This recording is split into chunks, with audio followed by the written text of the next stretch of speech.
bertemu kembali. Dalam blog ini ya Haris, kita akan bincangkan mengenai tenaga kerja, pengangguran dan juga peluang pekerjaan terutama dalam golongan belia. Dan rakan kita Nina Rozman ada angka-angka yang ingin dibentangkan. Silakan Nina. Baik, terima kasih Nabila dan Haris. Jadi saya akan kongsikan laporan daripada International Labour Organization ILO, iaitu berkongsikan data mengenai trend pekerjaan global untuk belia pada tahun 2022 yang diukur pada peringkat Asia dan Pasifik. Di mana di depan skrin ini anda dapat melihat kadar pengangguran belia iaitu di peringkat dunia. Saya akan buat perbandingan antara sebelum pandemik iaitu 2019 dan selepas pandemik di fasa alihan endemik iaitu 2022. Kita masih dalam fasa pemulihan, iaitu di mana kita dapat lihat kadar pengangguran belia dalam kalangan belia iaitu merekodkan sebelum pandemik pada tahun 2019 iaitu dengan jumlah 13.3% di peringkat Asia dan Pasifik, iaitu lebih rendah berbanding purata global iaitu 13.5%. Jadi berbanding tahun 2022 iaitu kita dapat lihat dengan angka mencatatkan iaitu kadar pengangguran belia iaitu di peringkat Asia dan Pasifik sebanyak 14.9%, iaitu purata global iaitu hampir iaitu sama dengan purata Asia dan Pasifik sebanyak 14.9%. Dan ini adalah angka yang kita dapat rekodkan oleh ILO pada tahun 2022. Jadi kita beralih, kita dapat lihat iaitu 16% kadar pengangguran dalam kalangan belia iaitu lelaki lebih tinggi berbanding wanita iaitu 12.7%. Kadar pengangguran dalam kalangan belia lelaki mendominasi daripada kumpulan wanita. Jadi apabila saya beralih pula kadar LU3 belia, LU3 ini bermaksud Labour Underutilization, iaitu bermaksud penggunaan kadar tenaga kerja yang lebih rendah. Dan ini kita dapat lihat LU3 ini adalah gabungan kadar pengangguran dan juga kadar tenaga buruh yang berpotensi. Jadi kalau anda dapat lihat kadar LU3 dalam kalangan belia iaitu di peringkat Asia dan Pasifik berjumlah 8.2%, iaitu lebih rendah berbanding purata global iaitu sebanyak 20.3%. Dan data ILO ini menunjukkan bahawa iaitu di peringkat Asia dan Pasifik walaupun kumpulan lelaki menghadapi kadar pengangguran lebih tinggi berbanding wanita, namun data ini menunjukkan wanita masih menghadapi kesukaran untuk mendapat pekerjaan berbanding lelaki. Jadi kita dapat beralih pula kepada kadar NEET belia iaitu not in education, not in employment and not in training, iaitu kita dapat lihat golongan belia yang tiada mempunyai pendidikan dan tidak mempunyai pekerjaan dan juga tidak mempunyai latihan. Jadi kalau anda dapat lihat perbandingan antara tahun sebelum pandemik iaitu di peringkat Asia dan Pasifik mencatat jumlah 23.3% kadar NEET belia dan berbanding waktu pandemik kita dapat lihat NEET sudah semestinya meningkat kerana ini waktu yang kita dilanda pandemik dengan jumlah 24.8% pada peringkat Asia Pasifik iaitu lebih tinggi berbanding purata global. Jadi saya akan beralih pula kepada penunjuk utama untuk bekalan tenaga buruh, iaitu saya mulakan dengan kadar penyertaan tenaga buruh di mana anda dapat lihat di peringkat Asia dan Pasifik di waktu sebelum pandemik mencatatkan jumlah sebanyak 38.8%, iaitu kadar penyertaan tenaga buruh dalam kalangan belia lebih rendah berbanding peringkat dunia itu sebanyak 41.2%. Dan berbanding pula tahun 2022 ini sahaja adalah unjuran iaitu anggapan di mana ia mencatatkan sebanyak 40.1% itu adalah jumlah peringkat dunia di mana kita dapat lihat di peringkat Asia dan Pasifik mencatat sebanyak 37% iaitu lebih rendah berbanding purata global. Jadi seterusnya saya akan kongsikan juga nisbah pekerjaan belia kepada penduduk.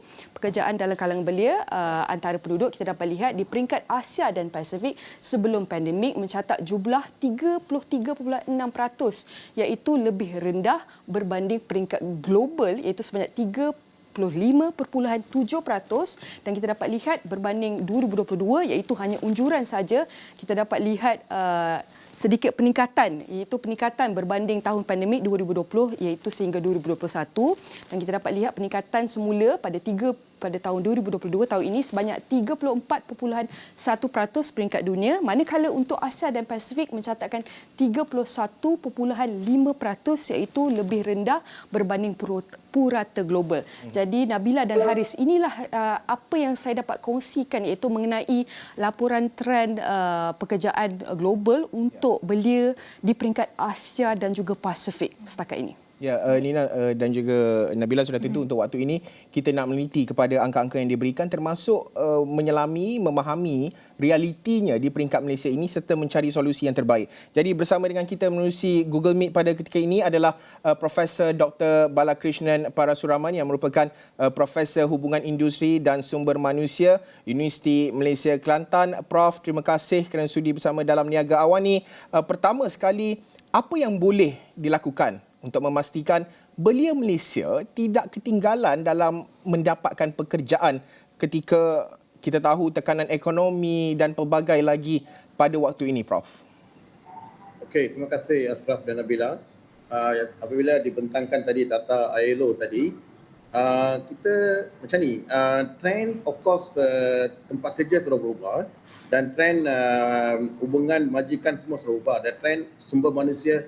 Saya dah banyak kali mengatakan hal ini di peringkat kebangsaan, di peringkat industri dan peringkat company, ya. Di mana sekarang ni para belia ni aspirasi mereka berubah. Jadi sebab itu saya kenalkan satu model baru, iaitu hubungan pekerja dan majikan.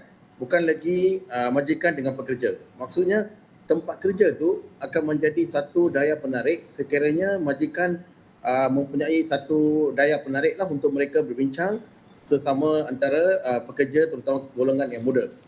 Golongan muda ini ialah lepasan SPM sehingga kegraduan lah. Jadi saya rasa kita kena faham betul-betul apakah root cause dia. Kenapa mereka tak berminat walaupun gaji telah dibayar, gaji minimum sudah ada, polisi sumber manusia yang memang terbaik ada dekat Malaysia, akta yang baik. Masih lagi tak menarik. Ini disebabkan kerana kita tidak faham apa kehendak mereka. Mereka ni nak fleksibiliti di tempat kerja, mereka perlu dihargai, dan mereka ni nak bekerja bukan ikut masa tradisional.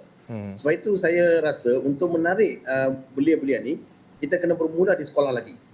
So polisi pendidikan kita memang baik, tapi cara kita mendekati itu masih lagi tradisional, di mana kita lebih mengutamakan academic excellence daripada kita nak pergi kepada retraining, upskilling mereka di peringkat sekolah lagi, dan peringkat universiti ini mereka melaksanakan apa yang mereka telah belajar di sekolah. Lepas mereka keluar tu mereka terus mempraktiskan ilmu yang mereka terima. Jadi saya rasa golongan belia ni tak boleh ditangani masalah pekerjaan di peringkat. Jadi kalau kita lihat isu di tadi, ya, Asia Pasifik dengan ILO, ada global trend. So Malaysia bukan kita dekat Malaysia saja. Seluruh dunia akan melihat balik semula. Jadi saya rasa model hubungan majikan pekerja akan berubah, landscape dia semua itulah. Baik. Jadi untuk menarik, satu lagi isu yang saya tekankan sini adalah keusahawanan. Keusahawanan itu bermula di peringkat sekolah lagi, ya. Untuk Encik Ashraf, Nabila, baru ni kita lancarkan satu program urban farming di Sekolah Menengah Kajang Utama dengan 5 buah sekolah. Dan kita akan bawa Universiti Malaysia Kelantan expert dia untuk train the young one dalam entrepreneurship. Dan fakulti kami akan ada di situ, dan kita akan bermula di peringkat sekolah lagi, train them to independent, how to be entrepreneur. So bila mereka masuk ke universiti, mereka hanya belajar je ilmu untuk meningkatkan lagi tahap perniagaan. Bukan di universiti baru nak belajar teori-teori asas, tak perlu. Yeah. Mereka akan terus jadi. Jadi ini satu strategi yang saya dengan tim saya telah memulakan, kami dapati untuk menjadikan sumber manusia yang talented bermula di sekolah. Dan sekolah telah bekerjasama dengan kami. Betul. Lepas tu saya tarik mengatakan, Ashraf, Kementerian Pelajaran, Kementerian Pendidikan Tinggi dan Sumber Manusia, diorang kena duduk satu meja. Bincang apa root cause dia, apa belia nak, mereka bincang. Jadi kita tak boleh menggunakan polisi yang macam dasar-dasar tu bertindak satu sama lain. Yeah. Okay, contoh sebagai tahu, bila kita ada bajet nanti, adakah bajet itu kita buat untuk mereka? Dan apa kita nak bajet tu? Wang ringgit kita laburkan mesti ROI. Jadi setiap kementerian ni ada KPI, fokus kepada talent tu daripada awal lagi. Dari awal lagi kita dah menjadikan mereka nak pergi bidang apa? Sains ke, bukan sains. Jadi saya rasa I mean, kita sebagai rakyat Malaysia kan, kita nak our country to be globally respected Betul. by index ke dan sebagainya. Jadi itu saya dah tekankan Ashraf, dan kita kena bermula dari sekarang. Tidak ada masa lagi untuk bertunggu. Betul tu Prof. Sudah semestinya underemployment ataupun guna tenaga tidak penuh ni bukan sahaja isu di peringkat negara, tapi isu ini menjadi sehingga peringkat global masih isu ini berlangsung. Jadi kita mahu jelas tahu lebih lanjut lagi apakah asas kepada isu ini. Adakah kerana gaji tidak setimpal ataupun golongan belia ini lebih prefer untuk memenuhi gig economy? Okey, saya dah tadi mengatakan sekarang ni alam pekerjaan itu macam satu race, satu pertandingan. Yang sebelah kiri itu ialah kita pergi ke 4.0 IR, iaitu kita nak meningkatkan mereka berasaskan teknologi. Maka beberapa aplikasi telah dikemukakan dan mereka menjadi lebih fleksibel dalam aplikasi itu. Lepas tu mereka boleh bekerja. Itu ada gig economy. Di sebelah kiri pula, satu race lagi ialah kita bekerja di syarikat yang traditionally working. Jadi, dia kena seiring dengan apa yang berlaku di sebelah kiri dan kanan. Yeah. Jadi, bila belia menampak, mereka lebih suka pergi ke kiri. Sebab gig economy bagi mereka fleksibel. Mereka boleh bangun as they like. Dan mereka boleh rancang mereka punya kerja bagi ke petang ke malam ke. Lepas tu, mereka juga jadi independent. Tidak ada satu penyeliaan. Tapi, di tempat kerja masih kita gunakan sistem tradisi. Jadi maka ini perlu diubah. Jadi lepas tu saya kata landscape sumber manusia yang memainkan Perdana Menteri sekarang ialah pegawai-pegawai sumber manusia dan CEO. Kalau kita panggil micro dan entrepreneur. Apa yang mereka nak come up satu dasar ataupun satu policy yang clear untuk menarik mereka. Lepas tu saya mencangkan recruitment and selection tak boleh buat macam tradisional lagi. You just advertise, you pergi ke tempat-tempat bekerja, you recruit, tak boleh. Cannot be like that. You kena identify mereka, katakan ada 10 orang, panggil mereka seperti mengadakan contohnya breakfast in the morning. Panggil mereka dulu. Oh, we have a Starbucks. Can you come to Starbucks? You know, 10 of you. Wah, they're happy. Spend duit dalam training dan juga dalam ini. Mereka ROI ini datang daripada spending money. Apabila kita panggil ke Starbucks, apa mereka rasa? Wah, company ni panggil Starbucks lah. Berapa ringgit Ashraf? Baru RM15 je. Daripada you pergi daripada sini pergi Pahang, pergi Sabah, pergi tu. Baik you buat sistem ini. Betul. Apabila mereka datang, jangan lagi talk about employment lagi. Jangan cakap pasal employment. Straight forward. Bincang apa yang mereka suka. Talk about isu yang mereka suka like Facebook lah, social media lah, Instagram dan sebagainya.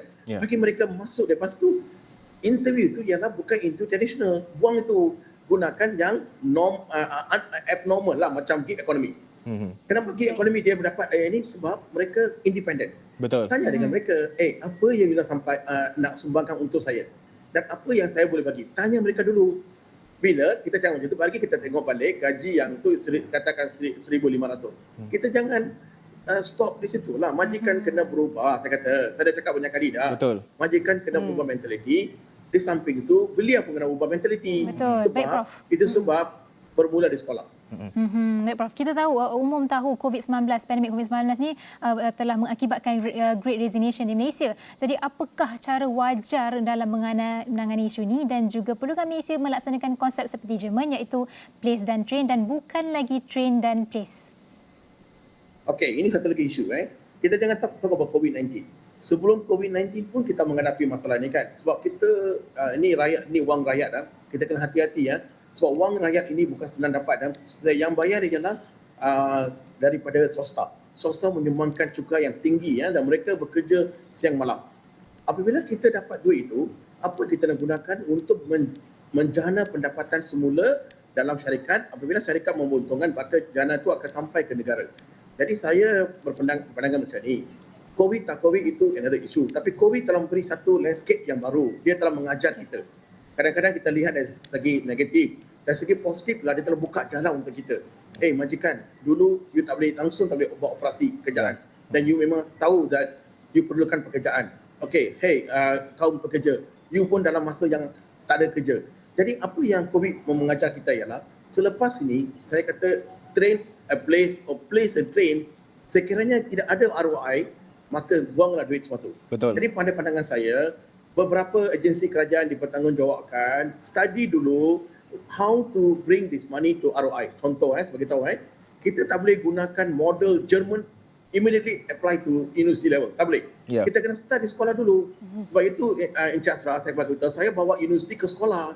Dan sekolah pula sokong habis. Bayangkan Encik Ashraf, saya bermula dengan Form 1. Betul. Form 2, bukan saya lah, dengan tim saya. Saya harap Universiti Malaysia Kelantan akan support kita. Dari situ sampai mereka universiti, mereka sudah jadi jutawan. Contoh saya bagi tahu, urban farming. Kita dah mulakan urban farming, mereka akan tanam sayur di sekolah dan mereka start company dengan pelajar UMK, dengan pelajar di sekolah dan mereka ada company, jadi kami UMK akan mengajar mereka macam mana nak buat bisnes dan pakar-pakar kami saintifik pula akan buat kajian macam mana hydroponic business. Cuba bayangkan PIBG yang ada sekolah boleh beli sayur-sayuran di sekolah. Dan sekolah pula kita buat landscape macam taman pertanian moden dan orang boleh melawat dan mereka beli sayur. Ini berlaku di negara-negara Australia, New Zealand dan sebagainya. Ya. Jadi apabila mereka dapat wang tu, mereka tahu how to manage the money. Di situ UMK play a role. Ini yang kita cakap practical part, bukan kita cakap-cakap theoretical. Betul. Jangan lagi kita sibuk di peringkat universiti dan lepas tu mereka menganggur. Memang buang duit saya kata. Dan lepas tu kita pula train and place. Memanglah sebab di universiti ni mereka dapat pengalaman untuk aplikasikan di tempat kerja. Betul. Mereka generate income. Yang kita buang duit lagi. Sepatutnya duit itu saya rasa jasral. Pihak-pihak tertentu terus sekali Kementerian Sumber Manusia, Kementerian Koperasi dan Usahawan, Kementerian Kewangan pergi ke sekolah dan startup company. Bukan saja UMK, semua universiti saya memberi pandangan. Semua BC nak Chancellor duduk satu meja bincang dulu. Macam mana kita nak tangani isu pekerjaan di kalangan belia? Adakah kita nampak memang baik, banyak universiti terlalu baik. Betul, Prof. Kementerian Pendidikan Tinggi, Sumber Manusia dan Kementerian Pendidikan. Tapi pelaksanaan itu kita bermula di sekolah, lepas tu bermulalah di universiti. Maka Betul. kita boleh tangani. Ya. Kalau tidak, mereka akan pergi ke gig economy dan mereka akan jadikan itu kerjaya mereka yang sangat lumayan dan mereka stay situ. Ya. Dan ini masalah besar. Prof, sudah tentu banyak lagi, sebenarnya panjang cerita yang kalau kita nak bincangkan. Mungkin selepas ini kita boleh ke lapangan untuk bersama dengan Prof, kita nak melihat sendiri realiti di lapangan itu. Terima kasih sekali lagi Profesor Dr. Balakrishnan Parasuraman yang merupakan Profesor Hubungan Industri dan Sumber Manusia Universiti Malaysia Kelantan UMK.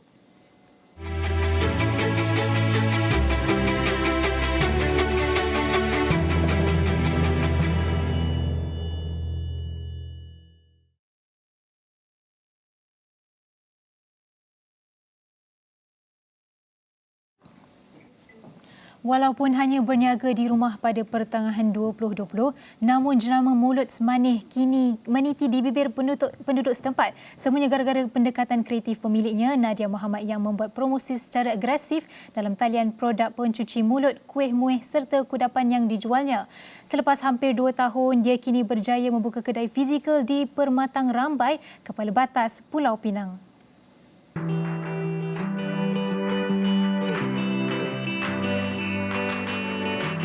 Mulut Manis sebenarnya bermula operasi pada pandemik 2020. Kita bermula dengan delivery makanan dan juga produk-produk daripada vendor yang lain.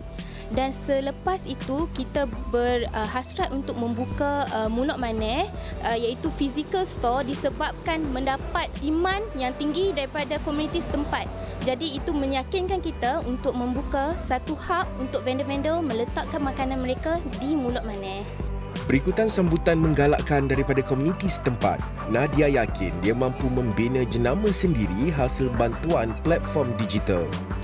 Ketika ini, kira-kira 50% daripada pelanggan Mulut Semanih adalah dari kalangan anak muda yang aktif melayari media sosial.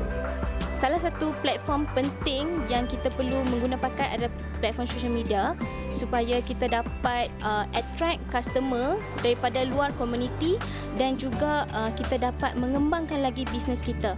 Social media ini sangat penting untuk membina nama, iaitu salah satunya membina nama perniagaan saya sendiri iaitu Mulut Manis. Pelanggan-pelanggan Mulut Manis sebenarnya datang daripada komuniti setempat dan kita menggunakan platform social media untuk memperkenalkan produk dan kita akan COD door to door. Seperti kebanyakan usahawan lain, Nadia turut berhasrat mengembangkan perniagaannya dengan membuka kafe santai bagi memudahkan pelanggan Mulut Semanih menikmati pencuci mulut dan minuman buah-buahan segar. Pada masa sama, peluang turut diberikan kepada golongan suri rumah untuk menjana pendapatan dengan meletakkan produk mereka di kafe tersebut.